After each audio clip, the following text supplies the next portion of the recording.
Hi folks, just a quick content warning, I guess, before we get started. Uh, there's going to be a lot of swearing in this presentation because I'm talking about some specific examples that use some unsavory language as part of what they're doing and how they're doing it. So yeah, just figure I should warn you. Also, my main example for today is from China, and I do not speak fluent Mandarin, so if I mispronounce something and you know how to pronounce it better than me, please, please, please let me know so that I can get better at teaching of this particular thing. So this is the last lecture of this very short course, how and what memes mean. So we've moved from thinking about what are memes and defining them, we've moved to, then you have taken that idea and picked a fieldwork project, done some fieldwork, and so the idea of this week is to take all of that and really start to think about what those memes are doing in the context that you observe them. And I'm going to give you a couple of examples of things that memes tend to do, and some may or may not be applicable to your project, but yeah, just going to talk about things that memes are doing. All right, so first and foremost, memes are just a form of communication. We've talked about in class how memes are used as a response in chat. They're used as and shared on social media posts to communicate something about yourself or others or comment on a particular current event. So just a baseline, memes are always communicating something. They're not simply just entertaining. I know when we see memes, we think of them as entertainment or humor, but as we talked about in Dr. Jorgensen's guest lecture, humor is always commenting on something, it's always doing something. So regardless of what else is baked into that meme, it's always communicating something. Even if there aren't any words, it's always communicating something. And we get this from Dr. Shifman's work, which we've been reading throughout the course. So, some of the things that memes can communicate. Not all memes communicate all of these things, but I have some really broad categories of what memes tend to communicate broadly. You can always get more specific. And I'll kind of go through each one of these four different types of communications throughout this lecture. So first we have resistance or subversion. So memes are seen generally to be a subversive form of communication. They're seen as being not mainstream. Regardless of the fact that most people use them, memes, because they arose out of a subcultural background and with specific like subcultures on 4chan and Reddit, they have this idea of being, you know, not mainstream, subversive, like punk rock, if you will. Like, they are originally a medium for resisting and subverting other more normative ways of communicating. Since memes have become more popular, you will also notice how memes are used now to maintain the status quo. I know a couple of you are interested in projects that compare the usage of a particular meme between individuals and big businesses, specifically big business personas on Twitter using particular memes to communicate with their base. Once that kind of happens, you see that meme is being used by a mainstream corporation. It's kind of lost its any sort of resistance or subversion to like you know, cultural hegemony. It's kind of lost that. If a big corporation is using it, it's been defanged in a certain way. So we see memes, because they're now much more mainstream, they're reliant on this idea of being a form of resistance, but they can also maintain the status quo. So resistance or subversion, or the maintenance of the status quo. That is one kind of things that memes can communicate. Group identity or membership. I'll talk about this more specifically as we get to that part, but in-jokes, likes, dislikes, if we remember the Biden memes that Dr. Jorgensen talked about yesterday, the kind of hailing of nerds that was happening with specific references to like Batman or Yu-Gi-Oh! That is an in-joke and a noting of a group identity. We also have individual identity. What you share and what you like tends to reflect you and what you identify with. And all memes have baked in them a standard for replication or version creation. So if we look over at the examples I have on the left, we see this is kind of the original meme here. It's also a GIF sequence. So you have somebody getting ready to go to the movie theater and putting snacks on their person to sneak in the movie theater. And then you also have that replicated. So you can tell these are the same memes as we've talked about through our attention to variation and stability within forms. You can tell that these images are kind of keying to this interpretation, replacing candy and standard snacks with garlic bread, that it reads as a similar image because you can see people are doing the same thing. Garlic bread is going up the sleeve, milk duds are going up the sleeve, even though we have a font change and then a content change. And this particularly garlic bread version is communicating a very specific kind of group identity. There's a whole bunch of Facebook groups that have to deal with garlic bread and people enjoying garlic bread, ironically or unironically. Yeah, but yeah. All right, so as Dr. Jorgensen mentioned in her guest lecture, there's such a thing as meta folklore. I haven't given you guys like a big strong backing in folklore, so we're mostly interested not in meta folklore, which is folklore about folklore. We're interested mostly in meta memes, which are memes about memes. This is a different type of communication that I'm kind of setting off to the side in this little quick little kind of footnote of a slide here. So meta memes are really useful, especially for your projects, because they often communicate how memes are thought about or used in a particular community. So if you look over to the left, the meme that I have selected, each portion of this meme, so we have 4 different memes embedded in this one, it shows us each of them is communicating how that meme functions within each other. So if we start at the biggest level, this kind of like internet, like, is this a meme? You know that the image that he is holding here, looking at, which is usually a butterfly in the original, is going to be commented on with this, and your eye follows up, and you can see that here we have the Drake format, which is showing us that the Drake format up here, the no and yes, aligns with the off-ramp, the highway off-ramp meme, where you have the car of what you're supposed to be doing going this way, and you have the car of what you're not supposed to be doing going off to the right. And so we have the distracted boyfriend meme broken up into here, so we can see that he's supposed to be looking at his girlfriend, but he's not doing that. Instead, he is distracted, checking out this other lady.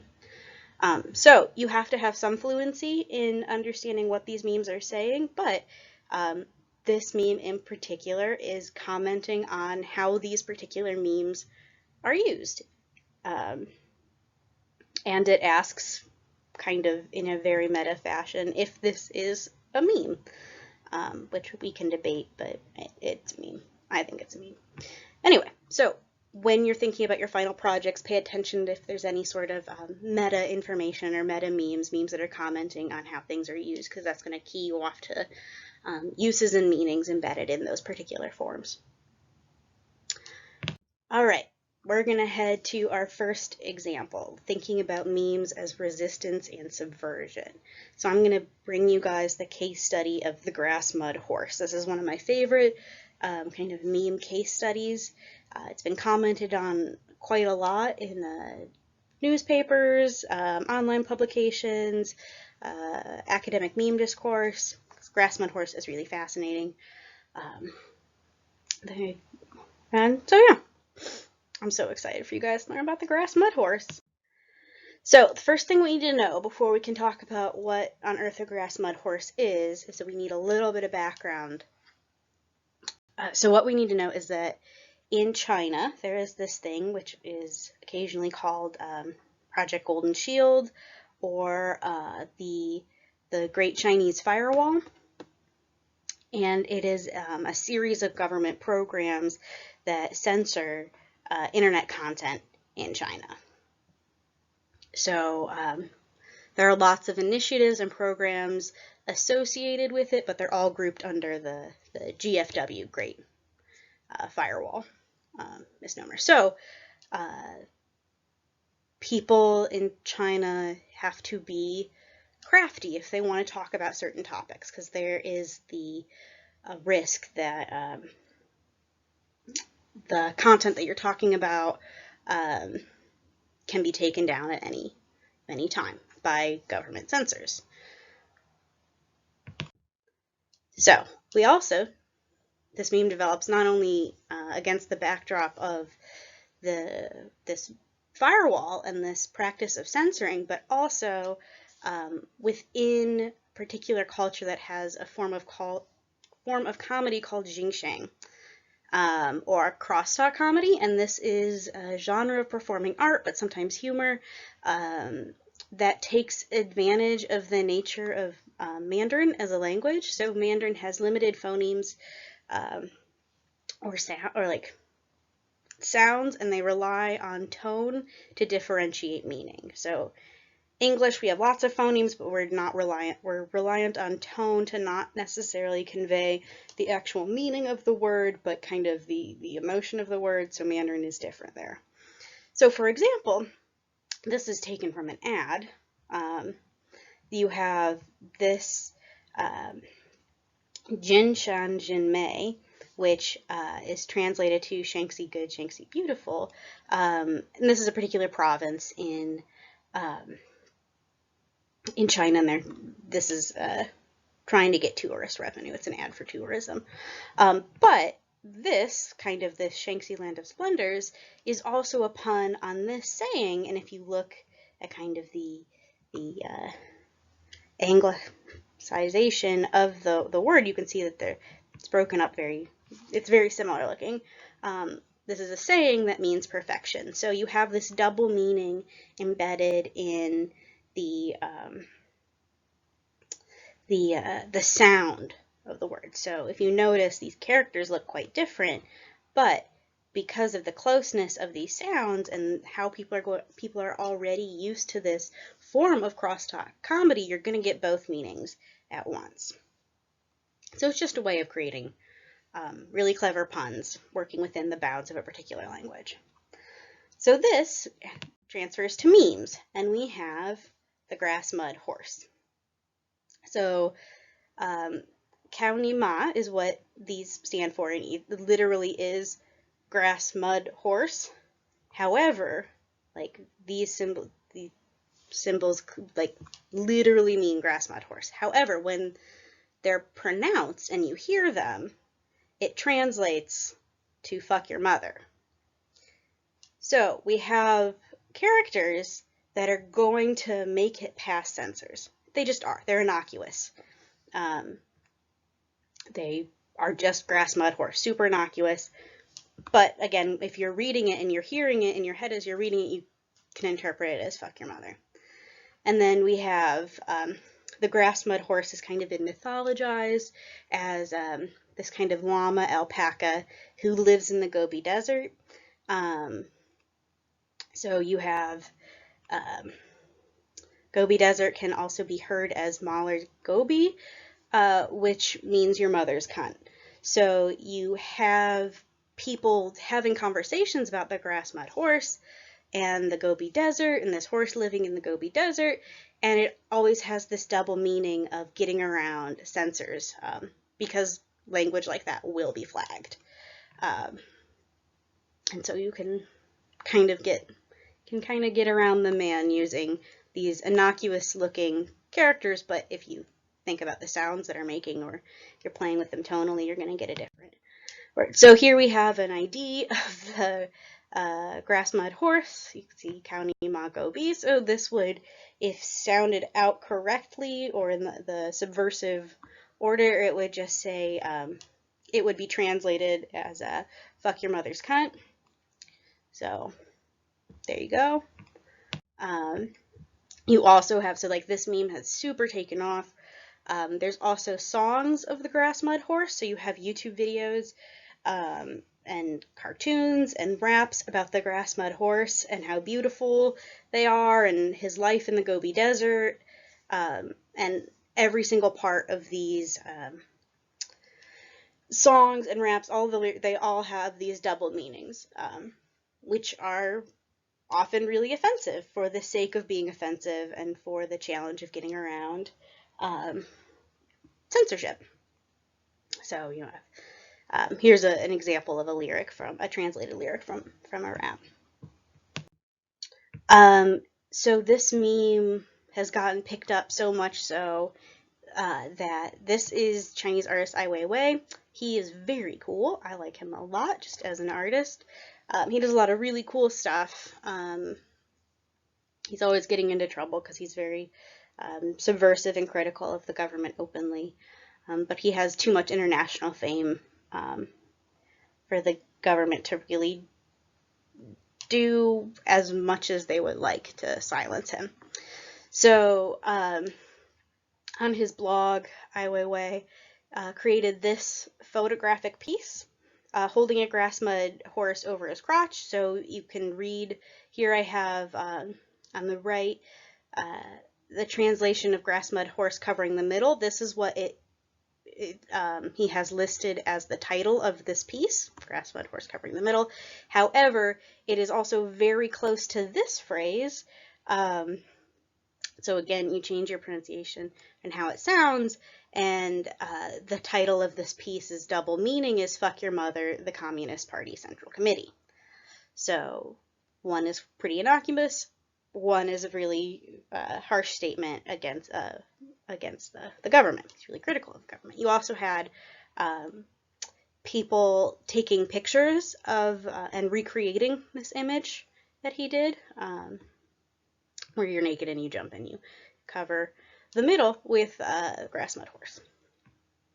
So that's just an elaboration on some of the wordplay that goes on. So the grass mud horse does not just exist in the Gobi Desert alone. He has a nemesis, and his nemesis is a river crab. So this word hexi means harmony, and then a very similarly pronounced word also means river crab.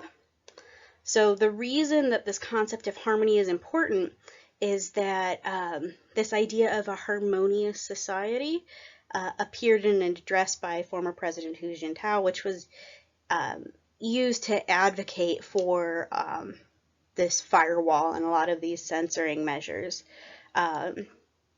which I believe the harmonious society was specifically referencing censorship measures that were used to address and get rid of pornography.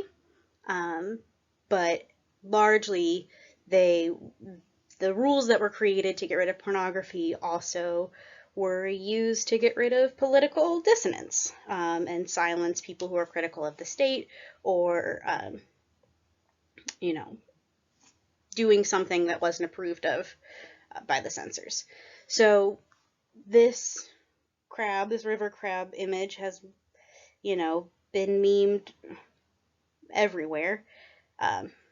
Like in China, within people who are in the know of what he stands for.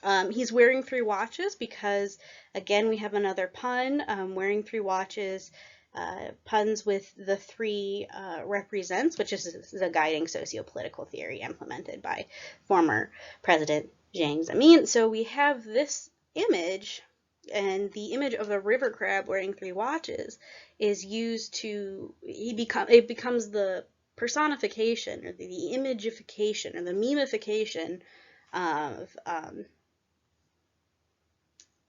the state and what the state is trying to do.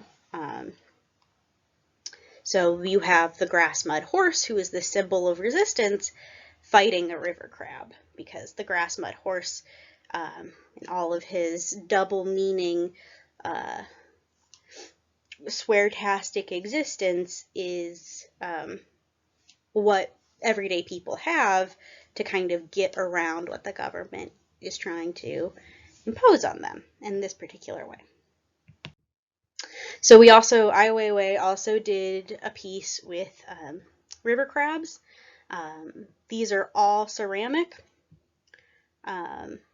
He has a couple of big displays like this with ceramic pieces. He just puts in piles. He also did a big dinner of eating river crabs, and so you had the very the kind of visceral, like very much like eating this governmental imposed idea of what harmony is, as a critique. So we kind of have this thing that is a meme that builds up and builds up and builds up until you have it in museums. Like Ai Weiwei's pieces are all over in museums, and they're essentially just memes that he's turned into ceramic sculptures. Okay, so grass mud horse, or cow Nima, gets so popular that it starts to become commodified.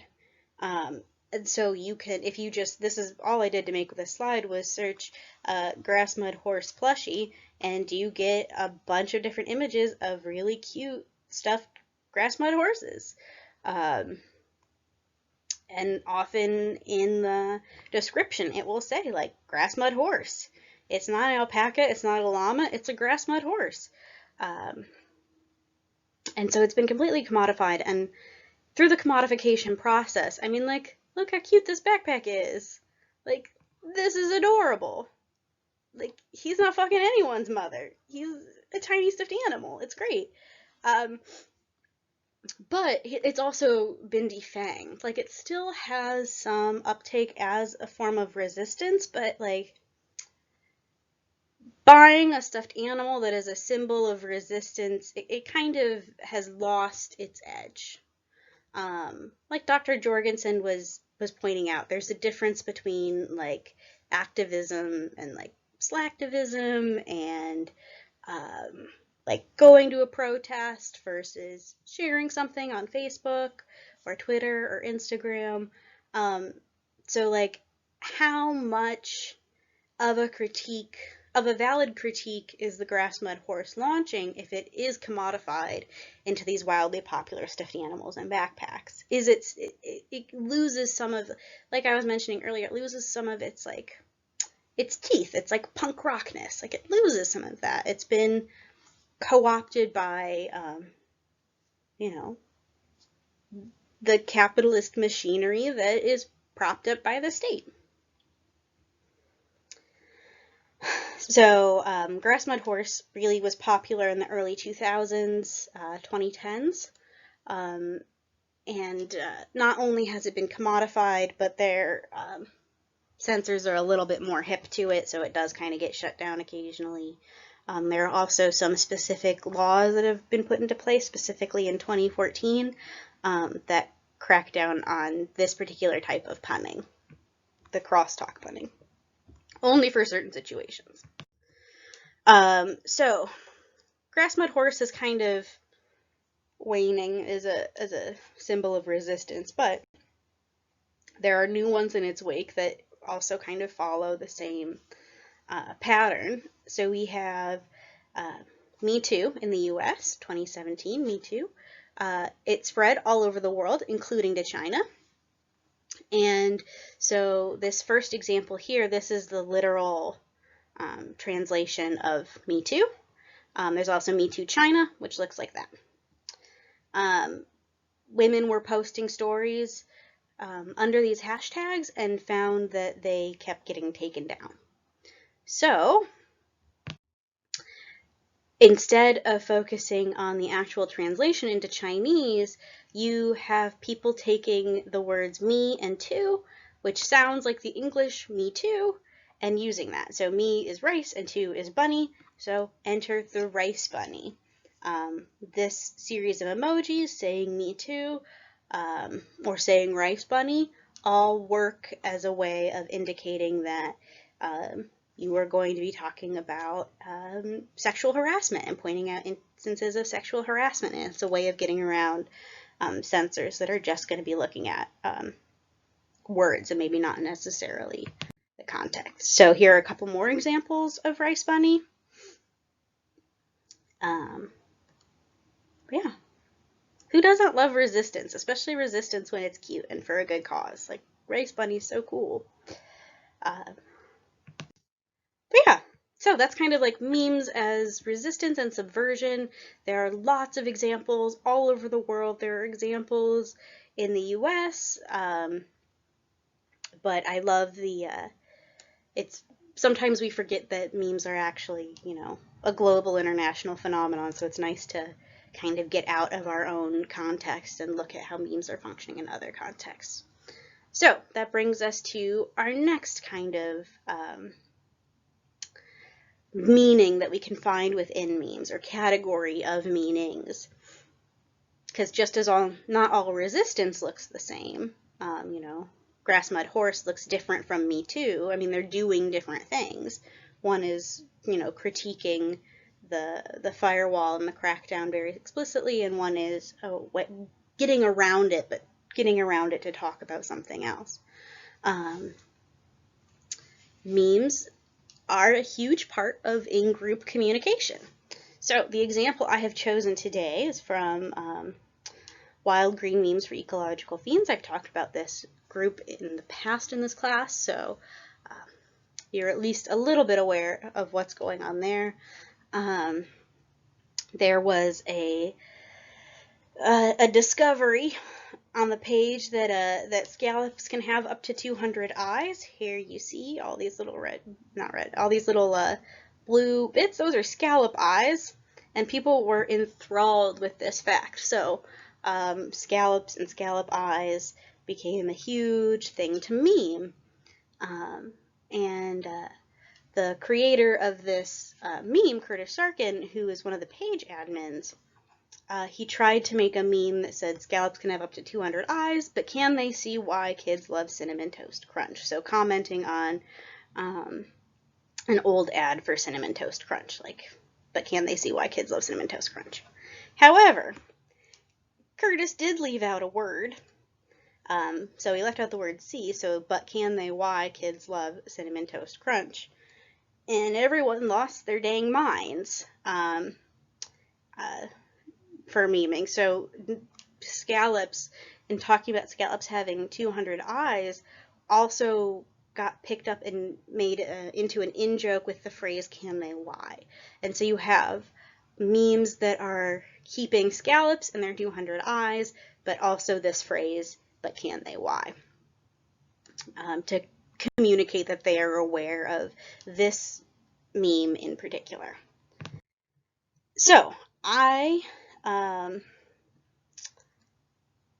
was making my PowerPoint and I wanted to use this example, so I took a screenshot as I was working on my PowerPoint this weekend and posted it actually to Wild Green Memes to see what the reaction would be to this meme in a college class. Everyone was very excited about teaching a class on memes.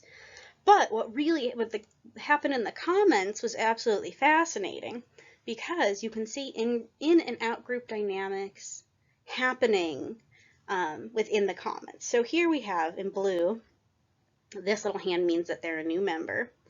And since they're a new member, and the scallops having 200 eyes was a meme from a couple of months ago, they are kind of left out. They don't understand why people are saying, can they why?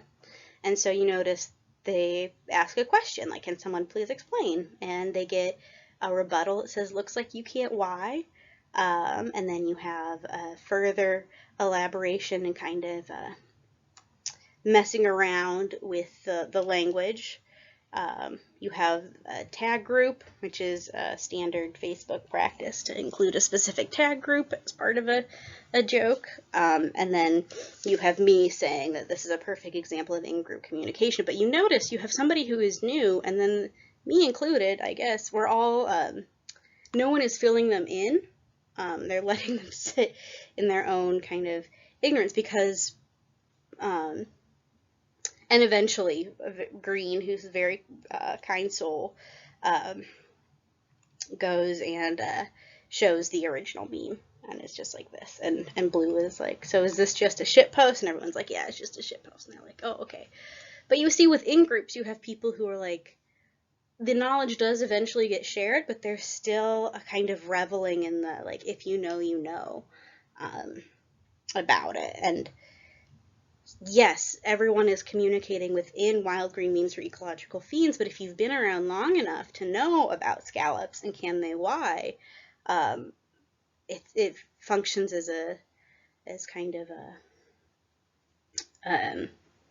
a signal that you're in the know. You've been there long enough, and you have the option to incorporate this new member, or to just not. And that was all negotiated within the comments. And it's absolutely fascinating. So the reason that's really fascinating is that each iteration of a meme, or deciding whether to inform someone what a meme means or deciding not to inform someone what a meme means, is all about enacting a type of community. So here we have another example. This was actually offered up in the comments to be in my PowerPoint.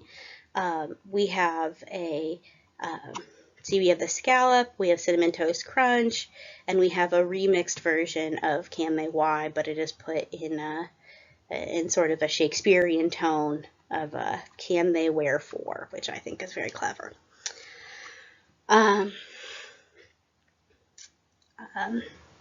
So this, in creating this in response to the original meme, this member of the group is kind of enacting the fact that they know that meme, and they know the joke, and they know the content, form, and stance that they're wanting to comment on enough that they can remix it. So, and each iteration of a meme reinforces different parts of the meme. It reinforces where your variation is, where your stability is, and it is a performance of in-group knowledge. Additionally, interacting with a meme, liking it, sharing it, commenting on it, is also part of an acting community. When you like something, you're like, it's a very limited way of saying, like, I like this, it is good, this is a good performance of a meme, I like it. That's my 2 cents. When you're commenting, there's more back and forth, there's more community building happening, more negotiation rather than the I like this or I don't like this. And sharing, if you take a niche meme and you share it to, say, your main Facebook, you are performing a certain type of group membership. Like, I can share this meme because I am in a group that is creating these memes. So often when we share a meme from a group or from a particular Instagram or from a particular Twitter account, we're also revealing that we are part of that group. So groups aren't just all kind of happy and cohesive, as we saw with the comment section, although Wild Green Memes is pretty happy, generally wholesome. We have memes used and deployed very explicitly to keep people out of a group. So not only are memes used to kind of pull people into a group, have them enact this community, but there's also this impulse to kind of create these boundaries. So every time you have a group or a community, it actually creates two, those that are inside and those that are outside. There's no just one group. There's always insiders and outsiders. Your reading for this week, the reading I assigned for this week does a really good job of talking about and providing examples of how people on r/meme economy keep outsiders outside. So like certain examples of boundary maintenance can include things like if you know, those kinds of comments. So like the comment section that I showed you is a little bit of boundary maintenance, but then eventually the new member is incorporated. But you also have people that use controversial content to scare away normies. Things that are weird and that people aren't going to get, particularly really racy content will often be used to keep groups of people outside of a group. As I talked about a little bit yesterday, you have group boundaries maintained by the designation that a certain group can meme or a certain group can't meme. I mean, both are creating memes, so both can meme, but there's a boundary maintenance happening through policing of taste and what is a good meme and what is a bad meme and what actually counts as a meme. So specifically the idea that the left can't meme, which arose out of conversation on 4chan right here. The idea that all of the memes that the political left in the US creates are bad and just don't count. And then you also have the left commenting that the right can't meme. And you'll see this if you go into any sort of memes attached to political discourse. It'll break down left and right, and memes on the right are generally approached by the left as being kind of incomprehensible, terribleness, and memes on the right, or memes on the left approached by the right will be seen as being like incomprehensible and terrible. So we have the designation of all memes outside the group as being kind of not memes in a way. It's all a way of creating group cohesion within your boundary and kind of keeping those things separate. But you'll notice this in any sort of community, not just online. You know, even your family, you'll have in-jokes, and like those might be used in different situations that are stressful to indicate that you have each other's back. I mean, yeah. So thinking about group dynamics particularly, again, this is very broad, but each of your memes is going to be used within one or more groups, and each of those groups is going to have different dynamics, and they're going to use that meme to communicate different things. So like one way that scholars have thought about group dynamics is through this concept of cultural capital. I'm talking about cultural capital specifically because it's used quite heavily in the reading I assigned. So within groups, not just between two different groups, but within groups, you have kind of the negotiation of authority and power and who gets to say what, who is in charge, which memes get accepted, which memes don't, kind of which memes blow up, which memes don't. I'm using this bronze medal template largely because this particular template tends to be used in different fandom groups to kind of as a shorthand for noting different debates within groups. You can, so you'll often get a really clear picture of group dynamics from like this meme format. So like I've seen a lot of, if you guys are familiar with Star Wars, I know some of you are, a lot of the times the man receiving the bronze medal will be labeled the sequel trilogy, and he's celebrating, and then often the number 1 spot will be the original trilogy, the number 2 spot will be the prequel trilogy, and then the number 3 spot will be the sequel trilogy, because there's a lot of interfan politics that have to do with who likes what movies. So the idea of cultural capital, which again I want you guys to really understand because I think your reading does a really good job of showing the utility of this particular concept, was largely attributed to Pierre Bourdieu, who is a French sociologist, and he's interested in the stratification of society and inequality. Now, when you're thinking about Bourdieu as a theorist, it's really important to recognize that he is functioning within France, and France has a much more divided class structure, visibly divided class structure. So in France, there are many more conversations about class than there are in the US. So the US, we kind of politically like to pretend we don't have that much differentiation between the classes. There's a heck of a lot of differentiations between the classes in the US, but it's not something that is talked about as openly as it's talked about in, say, France or England.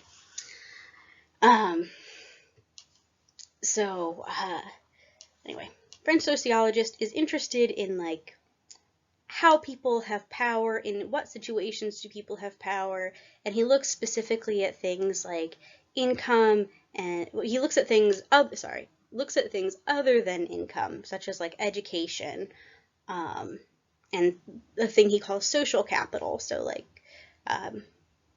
kind of what does your social circle look like, and how those things that are not monetary are also used in ascertaining someone's place in a social hierarchy. So I thought this quote was really good. It's from Bourdieu. It says, groups use cultural symbols to distinguish themselves by signaling and constituting their position in the social structure. So we can look at these groups that are creating memes that I've been talking about as these memes become cultural symbols that distinguish you from somebody who memes differently than you. And we've talked about before how the creation of a meme and its iteration are signaling your position, but they're also signaling the ways in which you can recreate that performance. Yeah, so that's just Bourdieu. But really, we care about cultural capital here. So cultural capital is this, it's again a metaphor, instead of like capital, like monetary, like economic capital. It's a metaphor that kind of imagines culture as this thing that you can exchange with other people. So this is how, when you pay attention to, say, different fandoms, I've done a lot of ethnographic research online of Star Trek fandoms specifically. Cultural capital it's different in every group what counts as cultural capital, but it is how people identify someone as being an expert, as being in the know, as being somebody worthy of listening to on this particular topic, of having done the thing most authentically. You can think of, to use a really broad example, if we look at, say, yoga practice. There's, if you think about people doing yoga, there's a lot of valence of cultural appropriation there, but that's another story. But you think about someone who has done yoga just in a studio in Indiana versus somebody who has like gone to India and studied yoga in a particular ashram. Within a particular community, those are going to have very, very different weights, and probably the person who like went to India, which is seen as being the origin of yoga, is going to carry more weight as an expert than the person who just studied in Indiana, depending on the group. And like I said, that's just a really broad example. But yeah, cultural capital, it looks different depending on what group it is, but it often is the way that, again, we pick who is the most qualified to speak on a particular thing.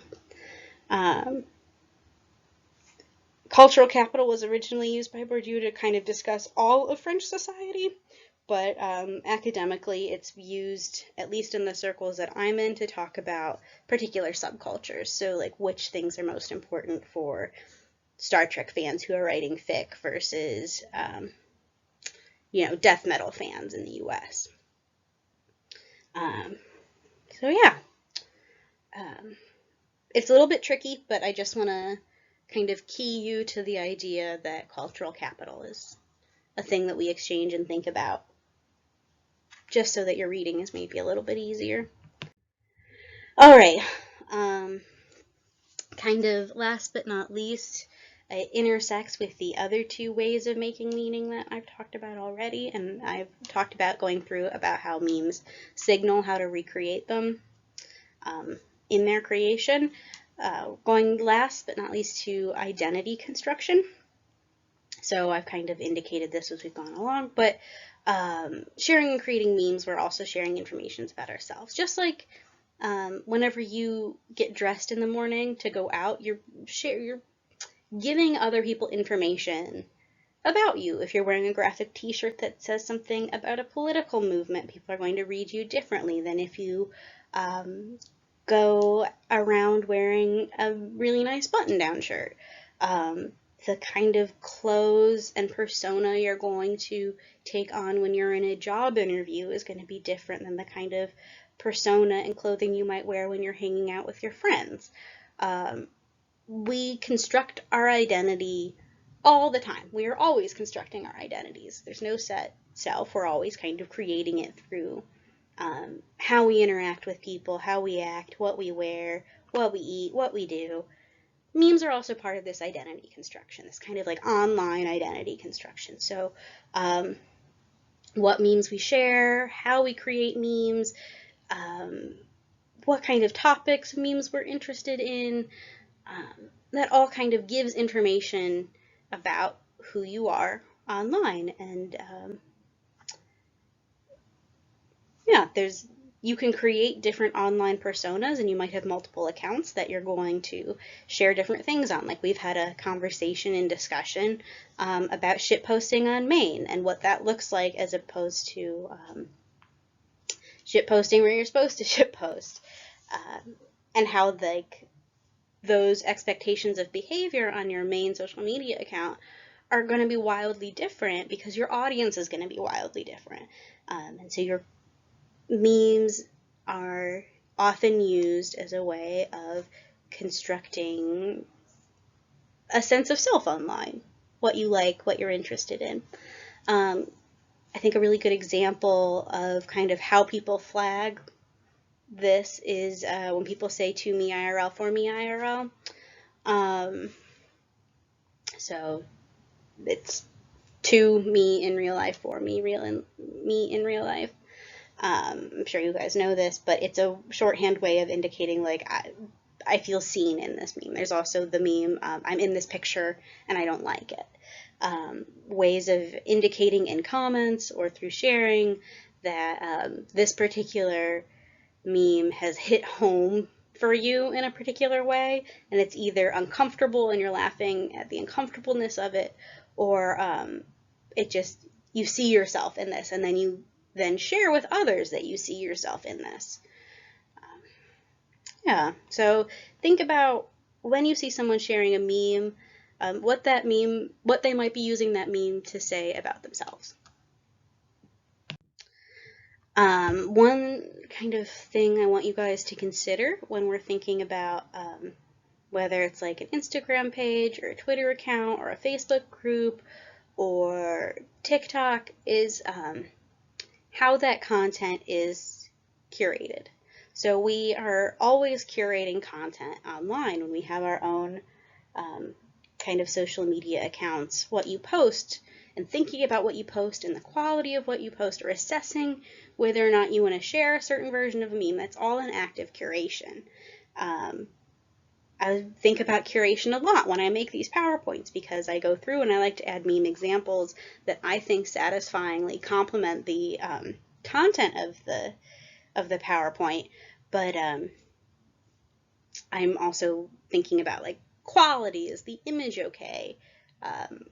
Does it kind of illustrate the point, or do I just think it's funny just for me? So really, when you're thinking about who is posting what when, in a, the idea of curation is important to consider when thinking about the kind of creation of an establishment of a group identity or an individual identity.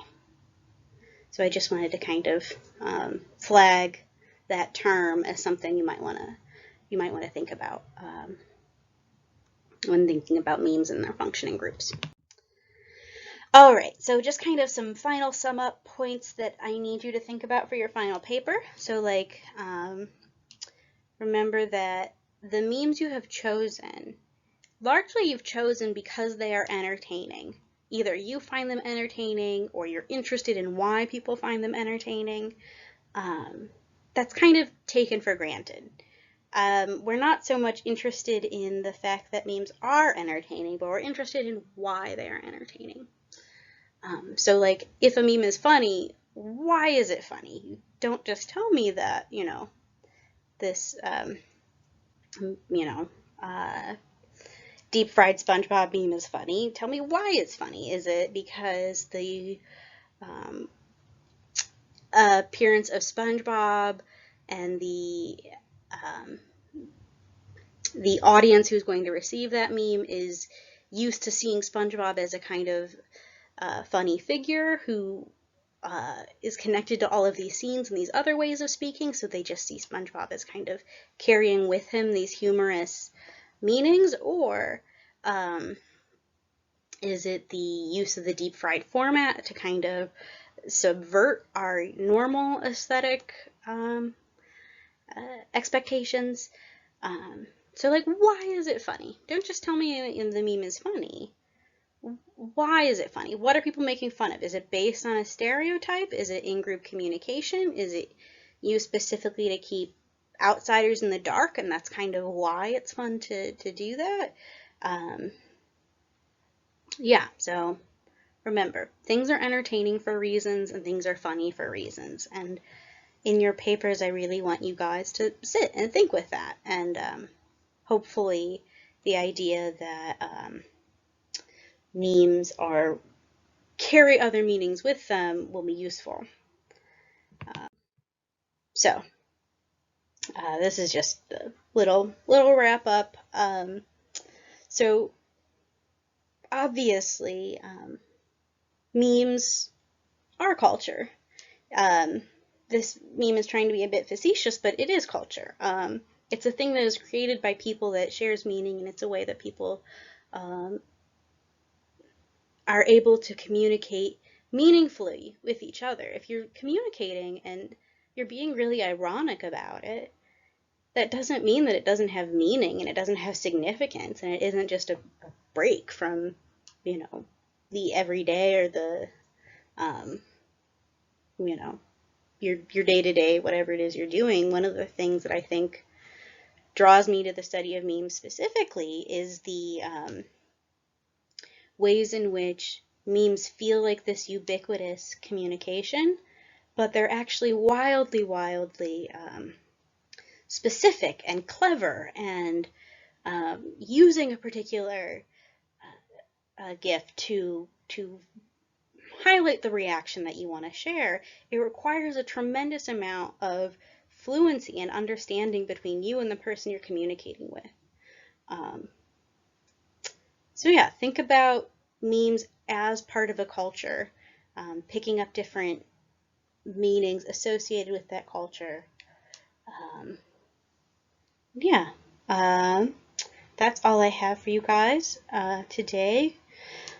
Remember that you can email me at any time for any questions you have. My office hours are by appointment, so do that. Remember, your final papers are due Sunday at midnight, and I am not accepting late papers.